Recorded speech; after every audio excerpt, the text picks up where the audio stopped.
hard for a chief to speak for a short period of time. So good morning, everyone, and thank you, Daphne, and thank you to the leadership of AARP for inviting me here to visit with all of you today. I like to call my presentations with people visits, because it's not just me talking at you. That's not important. The important thing is being able to answer the questions that you may have. Oh, sorry. First, you have to hear me, right? Is it okay? All right. But so I'm going to keep my comments short and give you the opportunities to ask me questions. This is my first visit to Atlanta, and I must say, all of you here, the AARP staff, the local people, everyone here has just been so welcoming, and I'm very grateful for that. And when I go back to San Francisco, I'm going to tell my friends about coming to Atlanta, and hopefully more of us will come visit, and I'll come back again someday to visit too. So thank you. So as Daphne mentioned, I was born and raised in San Francisco and grew up in kind of a sheltered environment. I have a sister who's older than I, and so that's not a very typical Asian family. Usually there are more kids, and there definitely has to be a son. Well, my parents told me that I was supposed to be a little boy, but it's always been that way, generations back, but I surprised them. I was a little girl. And so my parents, my mom, born and raised in San Francisco as well, they were very supportive of my sister and I, in that they didn't put expectations on us about our professions or our careers. They wanted to support what we wanted to do, and they said, as long as you're good, upstanding citizens and you are happy with what you're doing, we will be supportive of you and we'll be there for you. So as I was growing up, I was quite shy, still am pretty shy, to be honest, and they all said, she wants to be a police officer? And yesterday, I think I answered this question about 6 times. Why and how did you ever join the San Francisco Police Department? Well, when I was in high school, and I went to an all-girls high school, no boys around, all girls, you would think that would be the last place someone would come to pitch the law enforcement profession. Well, thankfully, there was an officer who came to our school and talked about a career in the police department. And I had never thought about policing. I thought about being a teacher. I thought about maybe going into law. But I knew there were 2 facets that I would have to have in whatever profession that I joined. One was I wanted to use my Asian language skills. And secondly, I had to work with the community. Because for me, without those 2 aspects, the profession would just be a profession. You'd be working, but what would you be working for? And so this officer, the more he spoke, the more I thought, wow, a police department. There's so many things to do in an organization. You could move around. All of your interests could be involved. And I thought, you know, maybe I'll start these classes. So I went and I was an explorer for 2 years in the San Francisco Police Department. This was still, while I was still in high school. And the year I graduated was the year that San Francisco tested female police officers for the first time. Prior to 1974, females were hired to be in the police department, but they were called police women. They weren't police officers, police women. And these women, God bless them, they went through training, but they only worked with young people. They wore skirts and high heels when they were sent out to the field, and they did not do the same functions. They didn't work the same jobs that male officers worked. And in 1974, there was a major change. Women could be full-fledged police officers. You went through the same testing, you went through the same training, and then when you went out into the field, you were in uniform, in a radio car, on patrol. So people encouraged me. They said, you've gone through all these classes, why not? So I thought, well, I'll take the test. I can always back out. Well, I took the test, I did well. Meanwhile, you have to be 21 to be a police officer. So what I did was, when I was successful with the testing, I ended up going to college, which was important for me. And when I turned 21, I entered the San Francisco Police Department. For me, that was all that I needed. I didn't need to promote, I didn't need to do anything but work with the community in that capacity. I had a great career. The first time I was eligible to take a promotion, I didn't take it. I studied for it. I was investigating child abuse cases at that time. And I went back to grad school. But I went to an MBA program and suddenly I realized this is awful. Everything's dollars and cents, profit and loss. And if you see my side of thinking, community, that has nothing to do with profit and loss. So I said, I have to get out of this program. So I left and went into a Master's of Social Work program. And policing is truly social work. It's a way of interacting with the public to help them find solutions for themselves. And when things are really bad, then yes, you have to take the policing side and bring that into the equation. So I was very happy doing what I was doing. And so I studied for the promotional, but on the day of the test, it was a Saturday morning, just like now, I didn't go. I said, I'm not going. I didn't want the pressure. I was afraid if I passed, what am I going to do now? Added stress. I enjoyed so much what I was doing. And I thought, but what if I failed? Then I'd disappoint myself and my family. So it was fine until I went back to work on Monday and people said, are you stupid? What is wrong with you? You studied. Why didn't you go? I said, I just couldn't do it. So 7 years later, I took my first promotional. And then from then on, I was promoted to inspector, which is our rank of detective, sergeant, lieutenant, captain, and then commander, deputy chief, assistant chief, and chief. So that's my career. But I couldn't have done it on my own. It was because I had a lot of people who were very supportive and encouraging. And I think that's the role that we can all play in our lives of Reimagine. You don't have to be doing the same thing that you did maybe when you first left college or in your early career, but you all have so much to offer to young people as well as to your own peers. The experiences that you have, the lives that you've led, that's all so rich and valuable. And that's what the value of AARP is. It's not just what you did in your career, it's not success there, it's taking all of that success and moving it forward and sharing that with other people. Now when I became the chief, again, kind of like the first promotional, I was like, I don't want to do that. It's too much for me, I can't do it. But people said, look at your career. You've worked in patrol, you've worked in investigations, you've worked in administration. You have the background. And tragically, there are controversies that happen in our cities, all over America, all around the country. And we had some really bad things that happened in San Francisco. And at that point, what they wanted was not somebody who was flashy and just schmoozing. They wanted somebody to restore the confidence of the community in our police department. When a police department loses the community's confidence, it's a bad thing. Because we're the kind of the first and the last line of defense. And so they said, would you be willing to consider doing this? And so I was thrust into the position initially, and I thought, I'll do it for a few months. I'll help out. You know, we're always taught, help out, right? That's our Asian American culture and all of our cultures. We want to help out. We want to do something that's good and contribute. And then after I had been there for a few months, the mayor said, you know, why don't you apply for a position? You know, take a look at what you've already started. And he said, don't just keep the seat warm. Start and move forward as if you were going to be the chief. So do it. And so I thought, okay, I have all these great ideas for reforming the department, bringing our department into the 21st century, civilianizing a number of positions in the department, building relationships not only with the community, but with other law enforcement. We all know in our businesses, in our professions, you can't work in isolation. You have to network. And when you start becoming so isolated, that means that you've stopped growing, you've stopped learning. And there's a big world out there. So that was my goal, to bring San Francisco into the forefront with law enforcement, to invite them to partner with us and for us to partner with them.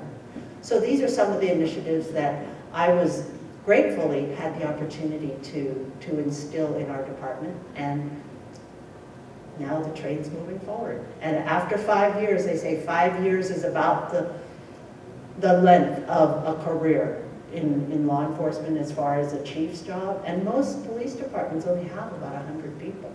They're not large departments like Atlanta, major cities. And because of that, major city chiefs would get together and talk about our experiences and our challenges. And so after 5 years, it was like I was up to here. You're never right. You're always kind of like getting boxed around. And it was time for me to move on because I felt that I had set a foundation for the future of our department. And it was time for me to go and do something else and take care of myself. So it was time to move on, and I was very happy to move on and glad that there's new leadership in our organization. And I think that's how we have to see life. It can't be there, oh, I have to stay here until I just fall over. No, you do what you can, you help out, you serve, and you empower people so that they next will step up and serve, just like we all have the opportunities. So AARP, what does that have to do with policing? To be very honest, I think that AARP should connect with law enforcement because being a paramilitary, very macho-oriented profession, I think sometimes it's really hard for people to let go when it's time to move on. There's life beyond being a police officer. You don't have to be in charge all the time. And I think that if we learn some of the lessons that AARP is sharing, if we learn that early on in our lives, it might actually be very helpful in terms of transitioning all of those good skills into the future and also developing and letting someone know that, you know, you have a very full life. Police officers generally don't have very long lives. They don't. And tragically, sometimes people, they can't move on. And so I think that there's definitely room for a partnership with AARP. From a personal perspective, my mom used to get the magazines. I would flip through them once in a while, but you know, it's like, oh, this is for mom, it's not for me, right? But then my mom actually became quite ill when I was the chief. But I couldn't say anything because, you know, you're judged. You're a woman, you're Asian, you're in a major city, there are so many challenges. Those are the challenges you had to focus on. I couldn't say very much. I had a very small group of people who knew that she was sick, but I was the midnight watch. I couldn't leave her at home by herself because I would end up having to take her to the hospital because she was dehydrated. She didn't drink water, but she didn't want to drink water because she had a hard time moving around. So thank God we had an organization, and we still do, an organization, Self-Help for the Elderly. So any of your senior service agencies in your community, those are so valuable. I hired 2 nurses, 2 caregivers through them. They were there. 7 o'clock in the morning, I said, you have to be here because I have to be at work. I have to leave. Afternoon, the second person would come in for the swing watch. And I told my staff, I have to be out of here every night by 9 o'clock because I had to be at my mom's house. And I slept there. So these are things that we have to live through, but we can prepare for it because I wasn't prepared. And at that time, my brain was like, oh, I have to do this. Oh, I have to do this. And so it took a toll on me. So I think AARP can be very helpful in terms of guiding us through this process that we all go through. And you never know. It might not happen to yourself or your family, but you can help somebody else who might be going through that. And so valuable, and I'm very grateful. Now I wish I had read those magazines even better. So this is my opportunity to not only give back to AARP, but also to try to push the mission of AARP within the group of people that I know. And then last, before I open it up for your questions, is what's life after being a police chief? Well, there are police chiefs that retire, they move on, they reimagine their lives, but they reimagine themselves into other police chief roles. They move from this city to that city to the other city.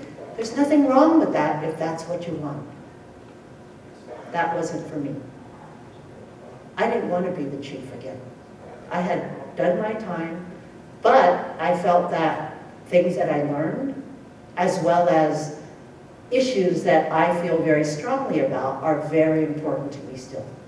So nowadays, I spend time serving on community boards within my community, advocating for people, and also just being kind of a behind-the-scenes mentor for a lot of people who I know who are still working in very challenging arenas, but yet don't really have people that they can talk with, and talk with in a non-judgmental sense, and also in a way that they know there's confidentiality. Because there are people who love to talk to you, we've all learned that, but then all of a sudden you hear things coming back and it's like, I heard that once before, sounds familiar. So I think it's important, again, using some of the skills and the talents that we've all developed over time in our lives, and using those to keep helping people as they move forward. And recently, I've reconnected with a lot of people who I've met over my career, principals in schools, people who ran nonprofits, and it's just really wonderful to be able to have the time to spend with them and just to kind of catch up and move on and see what they're doing in their lives too. So there's really a lot of life after being a chief in San Francisco, and it's not being a chief, it's just being a regular old human being, which is what I was way before I went into the police department. So at this point, I'd like to open this up and answer any questions you have, and if something's off limits, I'll tell you I won't answer the question, but other than that, and I think kudos to you, Your Honor, Asian Americans on the bench, amazing. It's really amazing, and thank you for your service. I have a question. Yes. How long was it before you left the position that you decided it was time to leave? And when you decided that you wanted to leave, what, if anything, did you do to sort of get ready to leave? Okay. Well, one of the things that was important to me was having good communications with not only the team that I was working on, because it's not yourself. We all know you have to have great teams with you. And the people that I selected to be on my command staff, I didn't want them to feel like I was abandoning them, because they were in those positions because I had appointed them there. But at the same time, I needed to explain to them that we all have our time. And for me, I was getting really tired. And I think it's because I kept a lot inside. And so, the more you keep inside, the more it's kind of like, the weight on your shoulders and everything, you get tired. And I felt that I had done what I set out to do. We had commissioned some studies with the city to have a roadmap for whoever came in next as chief to be able to move forward. And so I had the conversation with the mayor, with Gavin Newsom at that time, who was our mayor, he's now our lieutenant governor, and said, I think it's time to bring other people in to take this roadmap and move forward with it. I don't have to do everything.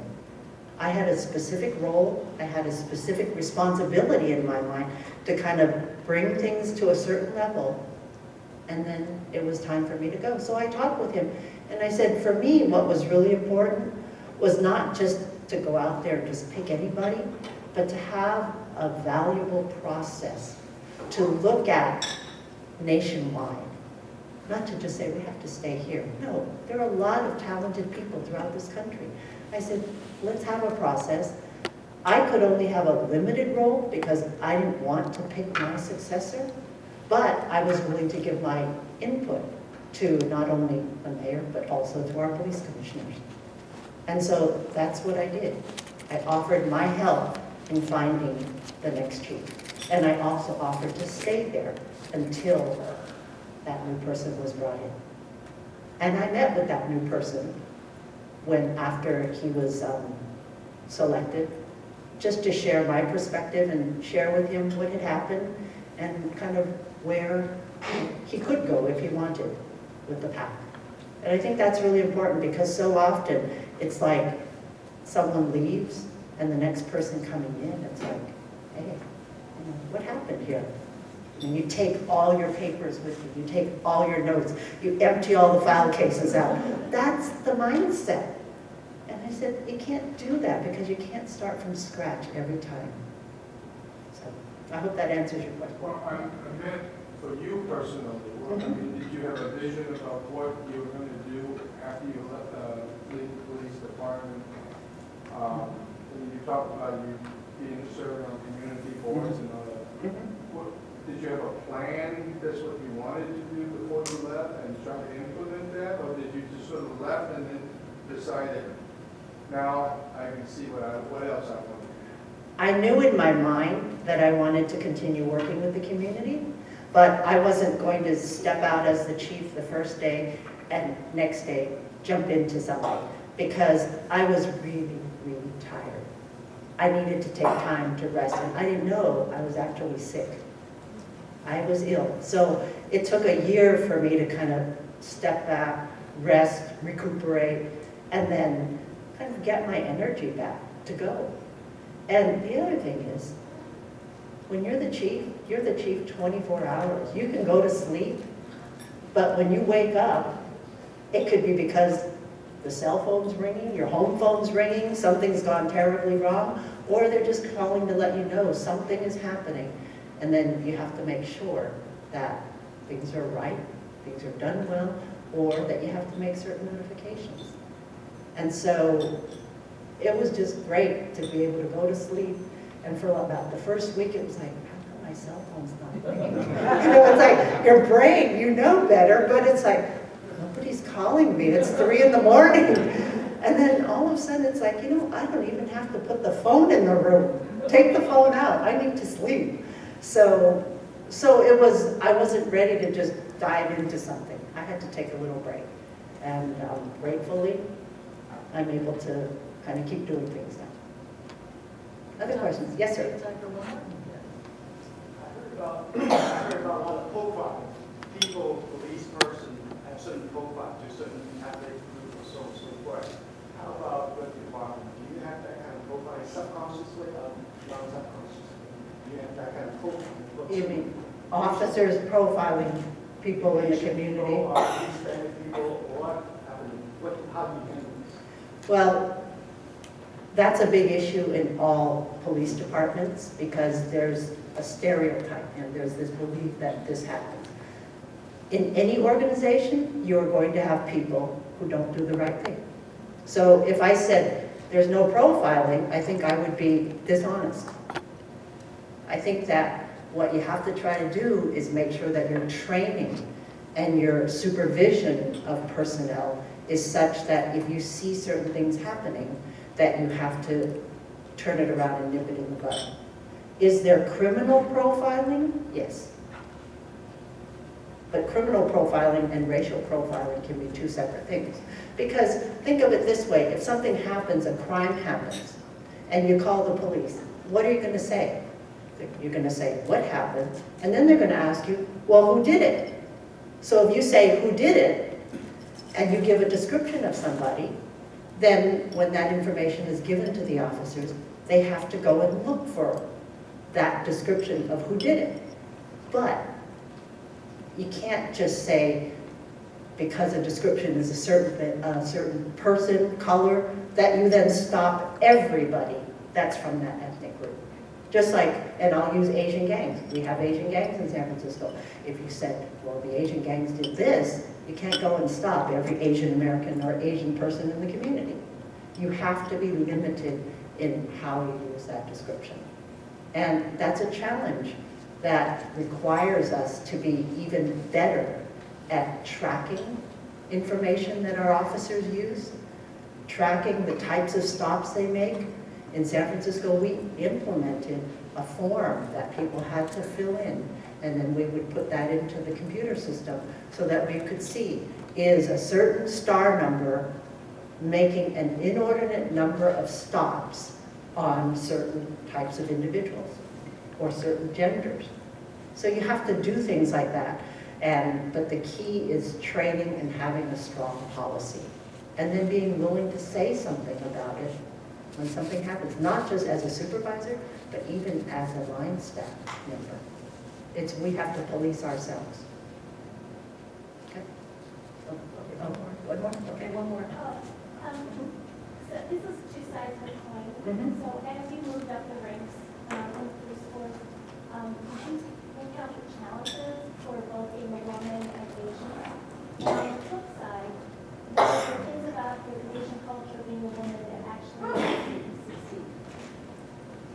think it's yes to both. I'm the type of person who tries not to dwell on the negative. I try to look at, okay, it's an obstacle, there's some other way of doing things.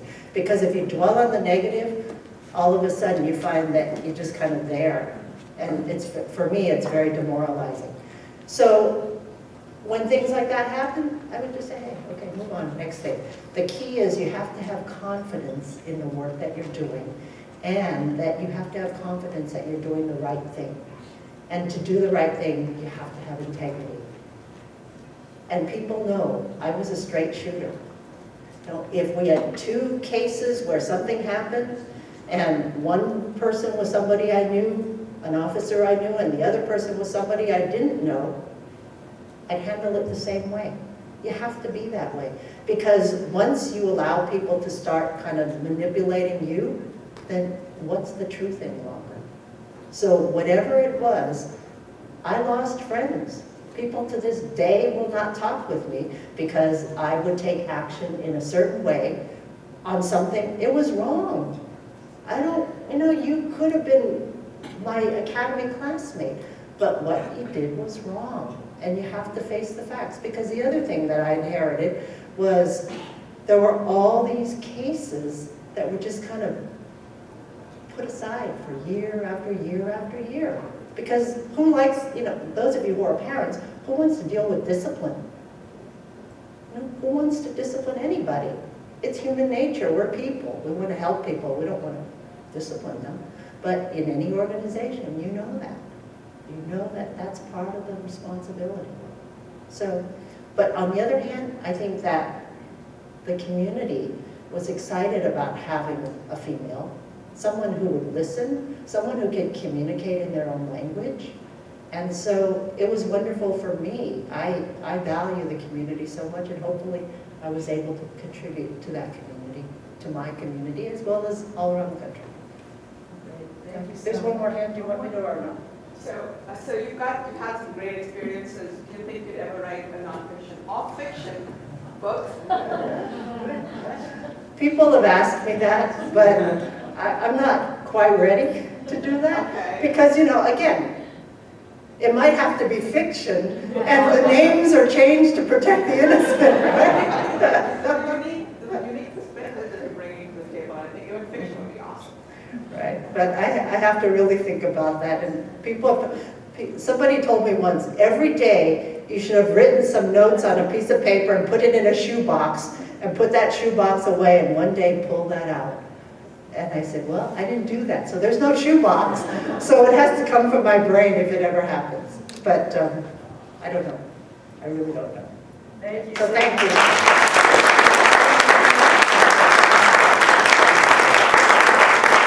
Wasn't she fantastic? So inspirational and relates so much to our Life Reimagined work. And we're just so grateful and honored that you took the time to come and join us and share your stories. And so, a small token of our appreciation, now that you can relax at home, sleep all those hours, you can sleep at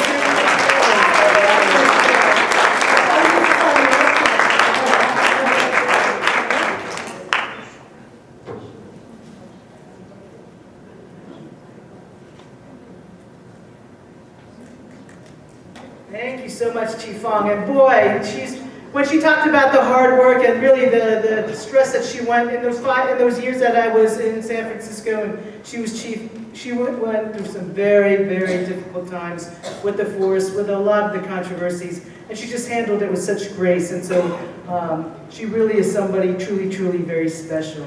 And so we're very, very grateful. And I hope she does write that book, Nalini. We really need it, and even an inspiration for the children to be able to have a role model like her. Would be very, very great. At this time, I just want to introduce and have my colleague Ajay Gupta, Chair of the Asian American Employee Resource Group here at AARP, to say a few words, and also before we head off. Thank you, Daphne. Thank you.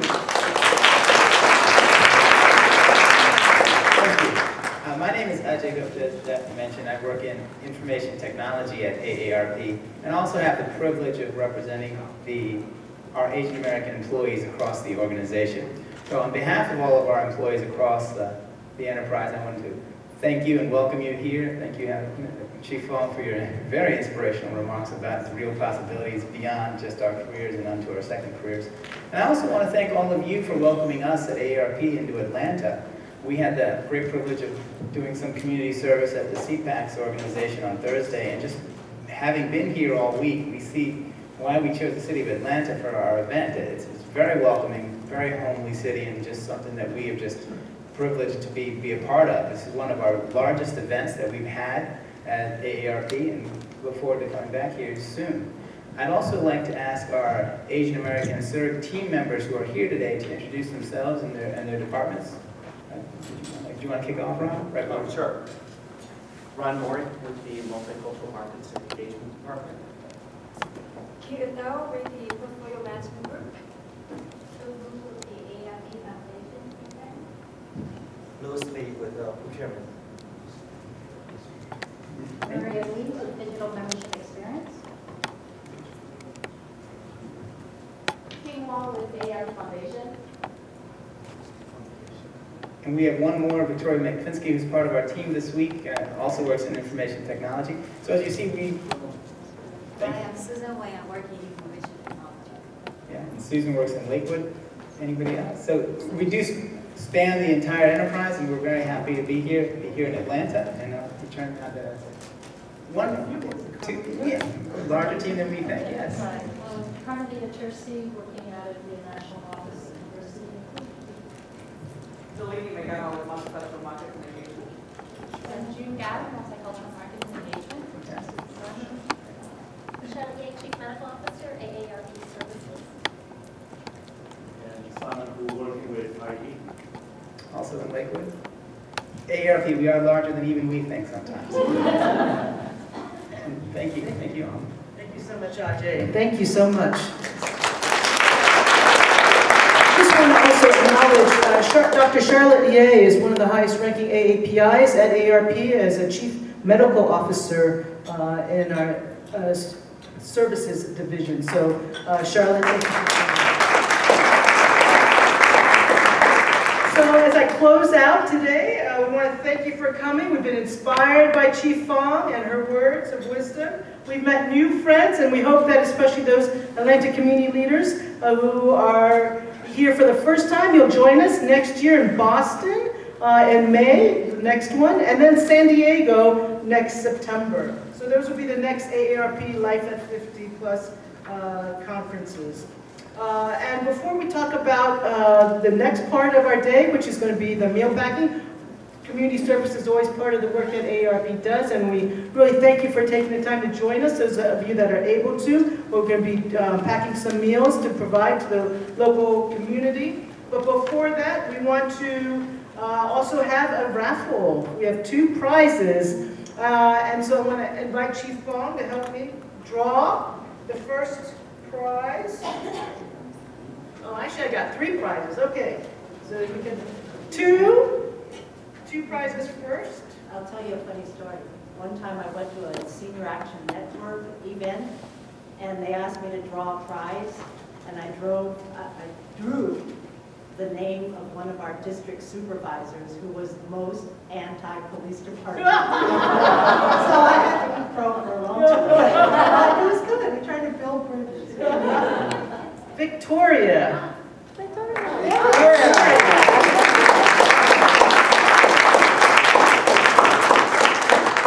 is actually the deputy director?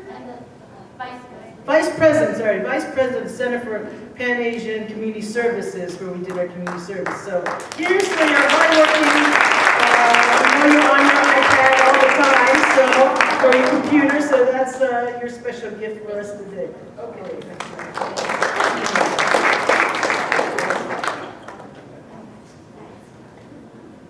John Blair. Wow, all right.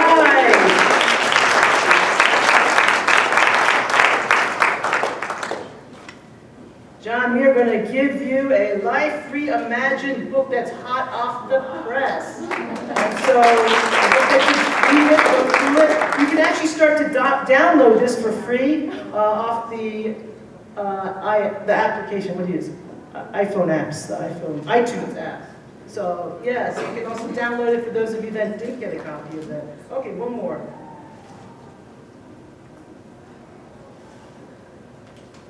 Ann Peters. Oh, All right. Ann is from the Chinese American Seniors Community Service Organization here.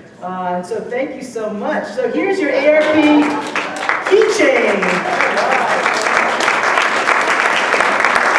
Now for one more. And this is the grand prize, but unfortunately we have to put some stipulations on this, so we're sorry about that.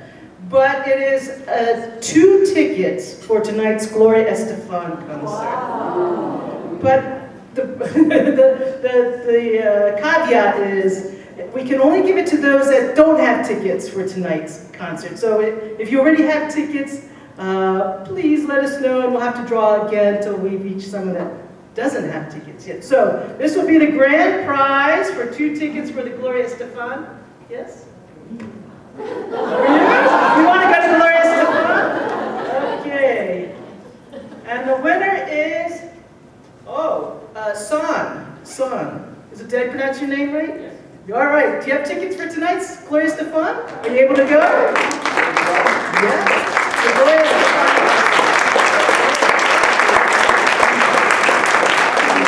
Tickets later. Okay. All right. So Ron, should I have you come up and close it out and give directions? Thank you, Daphne. Enjoy the concert, by the way, so that'll be great. We're going to be moving into the volunteer meal packing activity. Hopefully you'll be able to join us. It's strictly optional. For those of you that did not have pick up a t-shirt but signed the waiver, we have a t-shirt right outside here, so make sure you stop and see us at the table. Our Asian CERT volunteers, they're standing in the back of the room there. Raise your hand. They will be helping to take us down to the convention floor.